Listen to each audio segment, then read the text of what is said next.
السلام عليكم، ازيكم عاملين ايه؟ اتمنى تكونوا بخير. النهارده هنعمل برجر مشروم اند سويس. كل اللي هنحتاجه هنجيب كام قطعه مشروم ونقطعهم زي ما انتم شايفين كده. طبعا انا بحط القطعه كبيره شويه، ما بصغرهاش.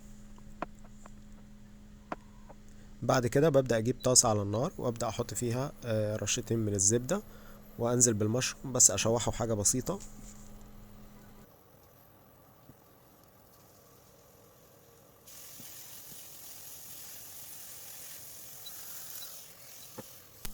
بعد كده هنا عشان اوصل زي المطاعم بالظبط الصوص بتاعهم، انا بستخدم فيه مشروم صوص جاهز، وهتلاقوا كنور برضو منزل الوصفه دي.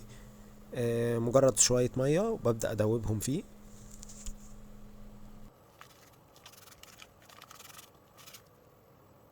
طبعا هو حسب النوع هتلاقوه بيختلف من نوع للتاني، ان معاه قطع مشروم او لا. ده بيبقى معاه قطع مشروم صغيره.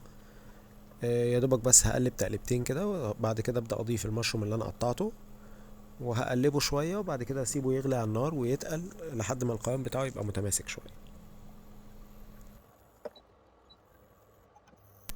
بعد كده بجيب الطاسه بتاعتي واحطها على النار وابدا ارش فيها شويه زبده، وهضيف اللحمه المفرومه بتاعتي. طبعا اللحمه المفرومه مش حاطط عليها اي حاجه. في ناس بتحط معاها قطع مشروم صغيره، دي هترجع لكم انتوا. بعد كده بتبلها بملح وفلفل، حاجه بسيطه، وبعد كده ابدا اغطيها واسيبها تستوي شويه.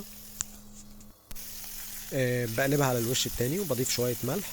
حاولوا ما تكتروش في الملح والفلفل، لان برضو المشروم صوص الجاهز ده بيكون فيه توابل، فما يبقاش الموضوع معاكم طعمه مش حلو.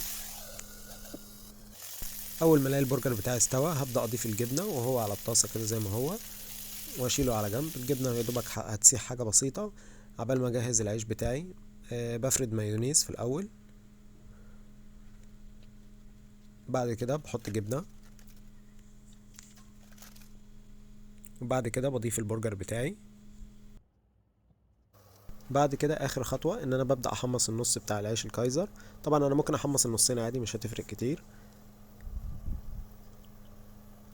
بعد كده اخر حاجه ان انا ببدا احط المشروم صوص على البرجر. طبعا الكميه براحتكم بقى، تقدروا تزودوا براحتكم خلاص. كده نكون خلصنا السندوتش. اتمنى يكون عجبكم. لو عندكم اي اسئله سيبوها لي في الكومنتات، وبالهنا والشفا.